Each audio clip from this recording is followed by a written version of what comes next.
Good morning and welcome back to another episode of Midnight Gladness with Bishop Max Son.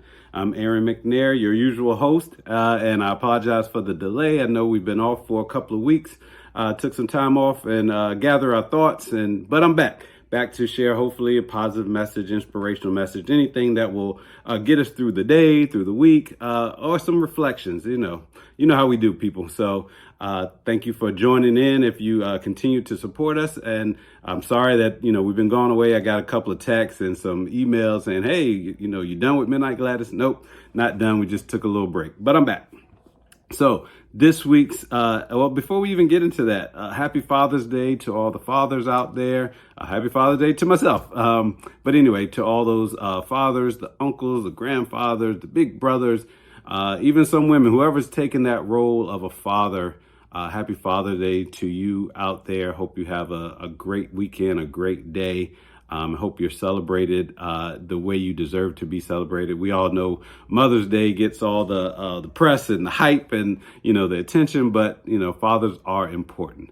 As you guys know, I'm doing this because my father is no longer here with us, and this is something that he started, and I just felt the need to continue this on. Actually, I didn't feel the need. The Spirit kind of led me that way.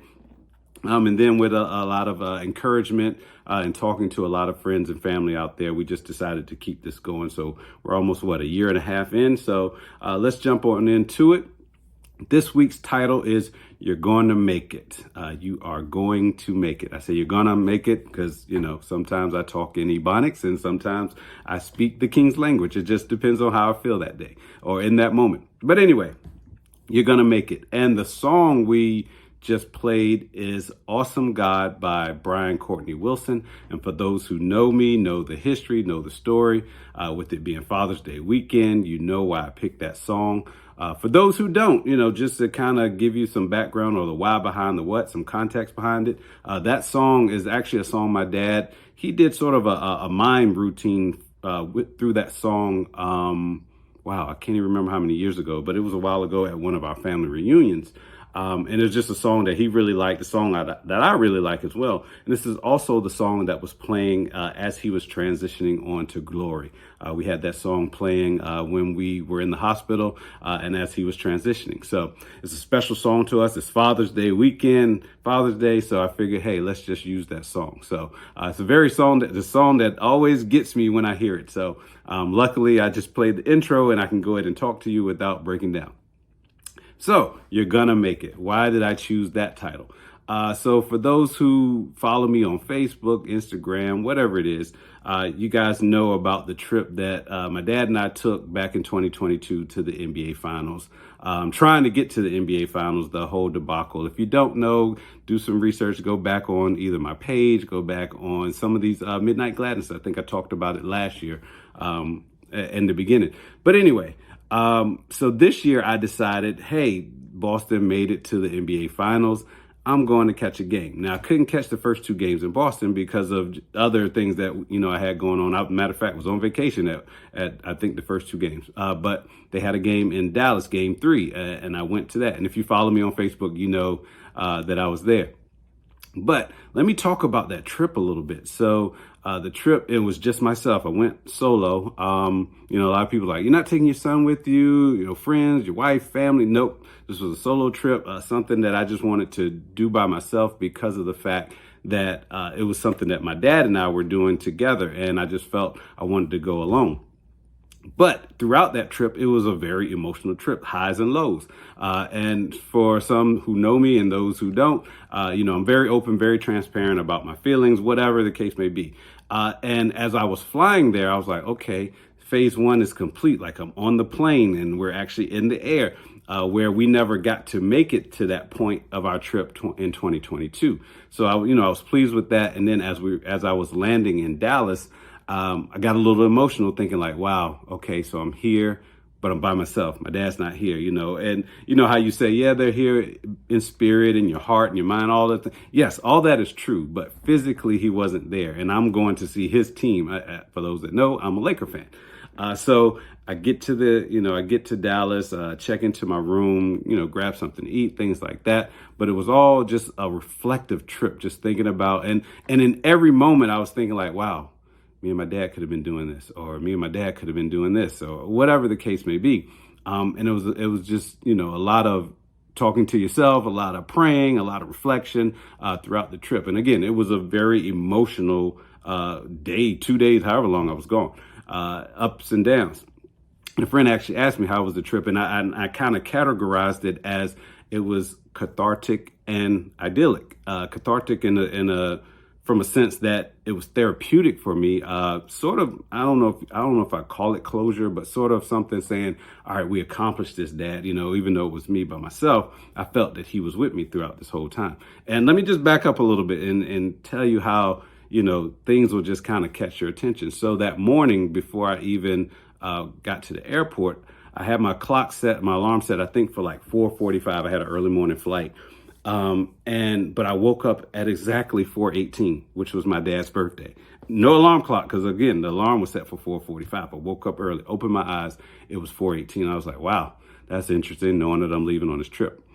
And I get in the car, and for those who know, my daughter got a new car for graduation. So I'm driving her old car, trying to keep miles off of some of the cars we have.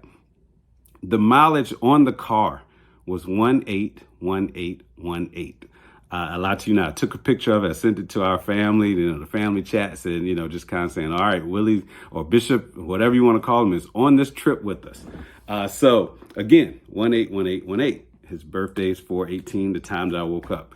My flight landed early. And, for those who fly a lot or have been keeping up, a lot of times flights get canceled or they're delayed. This flight landed early. I landed in Dallas at 8:41. 4:18 in any order for those who play numbers. But 8:41 was the time that I landed. I'm like, oh my goodness, this is crazy. So again, sent that out to the family. And it just was, it was just one of those things that, just kind of kept sticking out to me, those numbers, his birthday. And again, I'm doing this on right before Father's Day, seeing his team, all of this. So emotional, right? So again, let me get back to, I said it was cathartic and idyllic. So cathartic in a standpoint, it was very therapeutic. Idyllic in a standpoint that it brought me happiness and peace just to kind of be on my own, to do that. Now, don't get me wrong, for those out there who have families, especially from a men's standpoint, we pretty much prioritize everything around the family, making sure everybody else is good. And we don't always take care of ourselves. So I'll digress just a little bit because I sent this out to some of my friends, my frat brothers, and I encourage them as men, to take a solo trip by yourself, be alone with your thoughts, prayer, whatever it is that you like to do it from time to time. It doesn't have to be far. You can, go somewhere, just get away for a second to get your mental health together, because mental health is very important, as we know. So that's just a sort of sidebar that I share with, other men out there that have those families, that have, the things that you have to take care of that you always prioritize, and we always put ourselves on the back burner.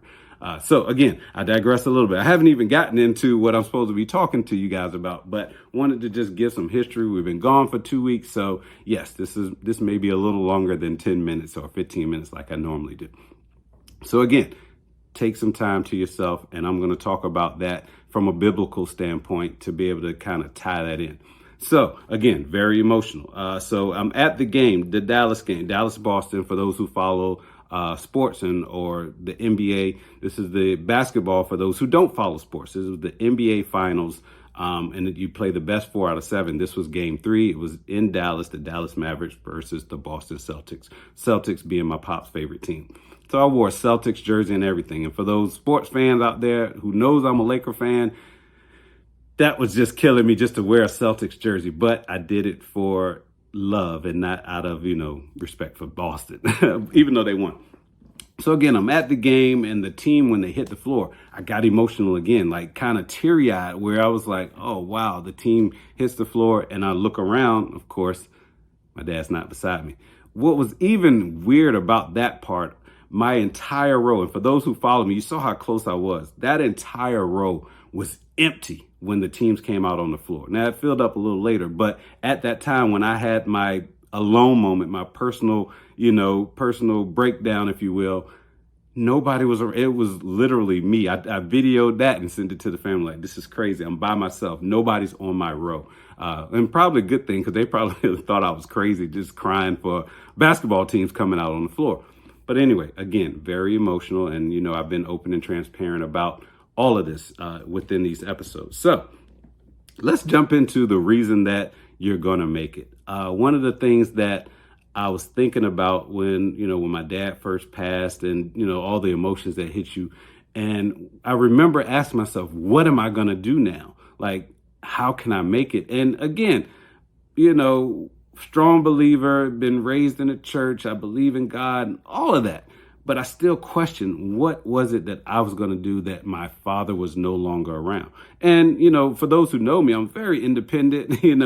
I didn't ask him for things or, he didn't support me financially. None of that as a grown man, because that's my job. But it was almost like, wow, a great big hole in your life. And, and for those who know, and I've shared this, I was literally heartbroken where, we talk about, oh, that person broke my heart. No, this was truly a heartbreak, losing him. Again, being open and transparent, just want to share with you guys. So when I asked the question, what am I going to do now? There was a voice saying, you're going to make it. You can do this. It's going to be all right. You've gotten through so many things in your life, but you have to trust in God, believe in God, and know that he doesn't make mistakes and that he will bring you through whatever it is, your trials and tribulations. So you're going to make it is the title. So let me talk about the importance of that alone time that I kind of just alluded to earlier, or just from a topic of what did Jesus do? So in the Bible, there were 9 instances where Jesus wanted to be alone, or he left to be alone. And for all of those theologians out there, if 9 is incorrect, I know you'll correct me, but 9 that I know of. So let me put it out there like that. And so this week, I'm not going to give you an actual Bible verse, but I'm going to give you 3 books of the Bible to read through to kind of capture all of the essence of what I'm talking about. So, and they're all in the New Testament. It's Matthew, Mark, and Luke. Matthew, Mark, and Luke. Read those chapters. You will understand what I'm talking about. But I'm going to give you those 9 examples, and then I'll close it out. I know I've been rambling on a little while, but this was something that I wanted to share with you guys out there. All right, so the first instance that I captured is when Jesus was preparing. He did a preparatory desert retreat. And this is when he went out into the desert for 40 days, and he was being tempted by Satan. For those who have read the Bible or know the story, this was in Mark. I think Mark chapter 1 is where it starts. And it might be in the other chapters as well, but Mark chapter 1 is where verse 12 specifically, from what I can remember. But this was a time where Jesus decided he needed to go out alone. Now, granted, I'm not telling you to go out for 40 days and be tempted and try to fight off Satan. That's not what I'm saying. I'm just kind of reiterating the fact that sometimes alone time is very important, and the reason behind it. Now, in Jesus's case, he was again out there being tempted. That was just part of his journey to be able to come to the end for us, die for our sins, raised on the 3rd day so that we will have eternal life. But that was just one instance. The second time was after an exhausting day of ministry to the sick. And this is also Mark chapter 1, if I remember correctly, verse 35, where Jesus, he had an exhausting day. He was putting everybody's needs before himself, and he decided to go out, and be alone again in a solitary place where he could pray. And just remember, in all these instances that I'm saying, Jesus always prayed. He always prayed, which is something that I kind of stress in all of our episodes, making sure that you have a relationship with God, making sure you're praying on a daily basis. We all fall short. We are all human. We make mistakes, but prayer changes things. All right. So the third time was when he went to his place of a frequent retreat after, being in crowds and crowds of people. And despite this was when he was performing miracles, and when even though he wanted that to be secret, you guys know how we as humans do. Somebody finds out about something, the word spreads, and that's what happens. So, he was just in a day of performing miracles, and he just said, I need to be alone. And this is in Luke and in Mark, where he withdrew to a lonely place and he prayed. Again, He withdrew to a lonely place and he prayed. Remember that piece, people. So what was that? Number 3 or 4? I'm sorry. Number 4. So number 4 is when he, kind of prepped for more healing and more sermons on the mount. He went out to the mountainside to pray. He spent the night praying to God, and then the morning came, he called his disciples to him. And then this is in Luke. Again, Matthew, Mark, and Luke kind of captures all of these instances. The 5th instance is after hearing that John the Baptist was beheaded. And if you've read the Bible, you understand who John the Baptist was, how close they were. When he heard that, he withdrew to a boat privately and to a solitary place. And what did he do? He prayed. You're going to make it if you continue to talk to God, you continue to pray, you continue to put him first. Number 6, I believe. Again, I probably should have written this part down.